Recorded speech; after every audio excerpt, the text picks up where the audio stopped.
చేస్తున్నాడండి. చాలామంది జీవితం కోల్పోయినప్పుడు ఏడుస్తారండి. ఎన్ని దినాలు ఏడుస్తారంటే ఎన్ని దినాలైనా వారు ఏడుస్తూనే ఉండిపోతారు. అదేవిధంగా ఆయన సన్నిధిలో పశ్చాత్తాపడుతూ మనసు తీరేంత వరకు, దేవుడి క్షమాపణ వచ్చిందనే సంతృప్తి మనకు వచ్చే వరకు కూడా ఆయన సన్నిధిలో ఏడుస్తూ ఏడుస్తూ ఏడుస్తూ ప్రార్థన చేస్తే ఆయన ప్రార్థన, నెహెమ్యా ప్రార్థన ఆలకించి మరలా కట్టడం ప్రారంభమవుతుంది. ఈ నెహెమ్యా గ్రంథం అంతా మీరు చదవండి. ఒక నెహెమ్యా పట్టణపు గోడలు కూలిపోతే రక్షణ వారు కోల్పోలేని విషయాన్ని తెలిసినప్పుడు ఏ విధంగా ప్రార్థన చేస్తున్నాడో మొదటి అధ్యాయం అంతా మీరు చదవండి.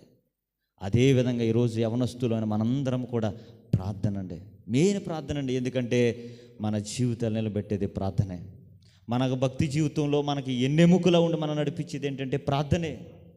మన జీవితం అందరూ చూస్తారు, మనం మాట్లాడేది అందరూ వింటారు, కానీ మనం చేసే ప్రార్థన ఎవరు వినకపోయినా ఎవరు వినాలి?